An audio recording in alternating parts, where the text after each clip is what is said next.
नमस्कार। आज देश की तमाम फटाफट खबरों में आपका स्वागत है।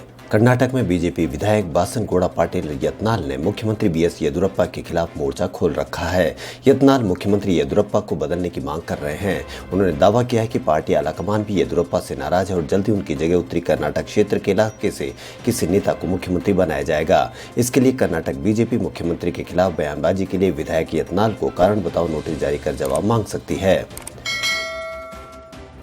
केंद्र सरकार ने सरकारी कर्मचारियों के लिए बड़ा ऐलान किया है। सरकार ने 30 लाख सरकारी कर्मचारियों को दिवाली बोनस देने की घोषणा की है।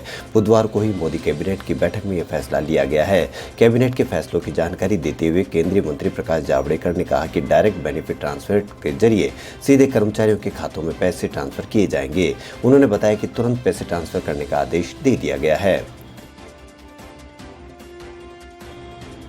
ट्रूकॉलर ने एक नए फीचर की शुरुआत की है। इसके तहत आप ये जान पाएंगे कि कौन आपको क्यों कॉल कर रहा है। दरअसल कंपनी कॉलर आईडी में नया ऑप्शन ऐड कर रही है। नए फीचर का नाम कॉल रीजन रखा गया है। इस फीचर के तहत यूजर्स कॉल करने की वजह सेट कर सकते हैं। कॉल आने पर आपको ये पता लग पाएगा कि कॉल की वजह क्या है।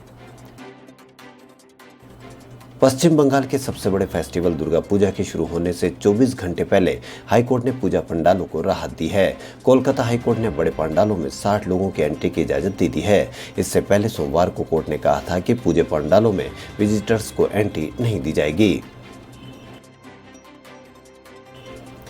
इस बार कोरोना का ग्रहण रावण दहन पर भी नजर आएगा। ऐसा पहली बार होगा जबकि पिछले 60-70 साल से चली आ रही रावण दहन की परंपरा टूटेगी और शहरवासियों को यह रावण दहन के आयोजन नहीं देखने को मिलेंगे, जिनका हर साल बेसब्री से इंतजार करते हैं। वित्त मंत्रालय और रेल मंत्रालय ने all India railway men's federation और national federation for Indian railway men's को बोनस दिए जाने की मांग की मौखिक स्वीकृति दे दी है। जल्दी केंद्रीय कैबिनेट इसे मंजूरी देकर औपचारिक घोषणा कर देगा। इससे रेलवे के 11.5 लाख कर्मचारियों को बोनस देकर बड़ी राहत दी है। केंद्र सरकार ने कहा है कि कोविड-19 मरीजों के इलाज के लिए प्लाज्मा थेरेपी को जल्दी बंद किया जा सकता है। देश भर में डॉक्टर द्वारा इस थेरेपी का बड़े पैमाने पर इस्तेमाल किया जाता है।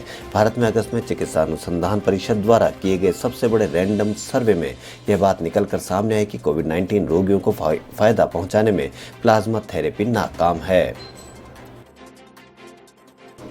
महाराष्ट्र के स्वास्थ्य मंत्री राजेश टोपे ने कहा कि सरकार ने 95, 2 और 3 परतों वाले मास्क की कीमत पर सीमा लगा दी है। मंत्री ने बताया कि यह सीमा निजी अस्पताल और आपूर्तिकर्ताओं पर भी लागू होगी। बता दें कि कोरोना वायरस से बचने के लिए मास्क पहनना अनिवार्य है। स्वास्थ्य मंत्री टोपे ने कहा कि महाराष्ट्र में N95 1949 रुपए के बीच में सप्लाई किया जाएगा। चुनाव आयोग ने राजनीतिक दलों को एक एडवाइजरी जारी की है, जिसमें उसने चुनाव प्रचार के दौरान कोविड-19 संबंधी दिशा निर्देशों का पालन करने को कहा है।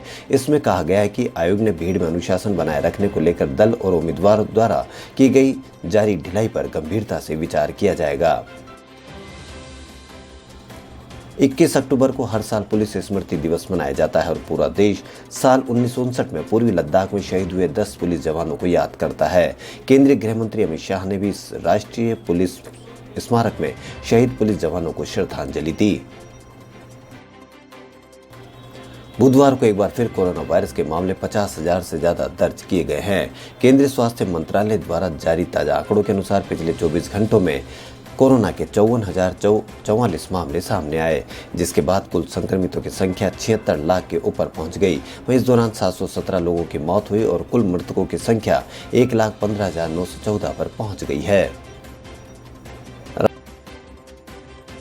राजस्थान के मुख्यमंत्री अशोक गहलोत ने मंगलवार को कहा कि राजस्थान सरकार भी केंद्र द्वारा हाल ही में पारित कृषि संबंधी कानूनों के खिलाफ विधेयक लाएगी और इसके लिए जल्दी राज्य विधान सभा का विशेष सत्र बुलाया जाएगा।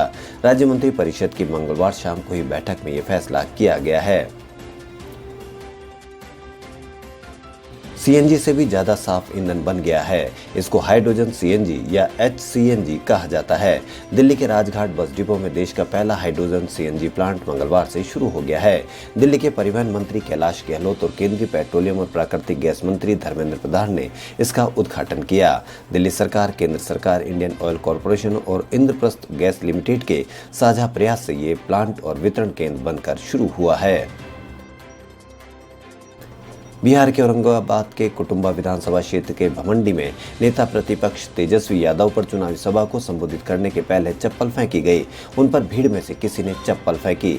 हालांकि ये पता नहीं चला कि मंच पर चप्पल किधर से आई है और किसने फेंकी। तेजस्वी पर एक के बाद एक 2 चप्पल फेंकी गई, जिसमें से एक चप्पल तेजस्वी के बगल से गुजरकर पीछे जा गिरी, जबकि दूसरी चप्पल तेजस्वी की गोद में जा गिरी। बॉलीवुड एक्टर आयुष्मान खुराना की नई फिल्म की घोषणा हो गई है। इसका नाम चंडीगढ़ करे आशिकी है, जिसमें एक्ट्रेस वाणी कपूर भी नजर आएगी। इस फिल्म को अभिषेक कपूर डायरेक्ट करेंगे। बता दें कि आयुष्मान और वाणी पहली बार स्क्रीन पर साथ नजर आएंगे। आयुष्मान खुराना ने ट्विटर पर इसकी जानकारी दी है। उन्होंने वाणी कपूर संग फोटो शेयर करते हुए लिखा कि अगला स्टॉप मेरा होम टाउन चंडीगढ़ पहली बार। खबरों में फिलहाल इतना ही। यदि आपको हमारा चैनल पसंद आए तो लाइक, सब्सक्राइब और शेयर अवश्य करें। धन्यवाद।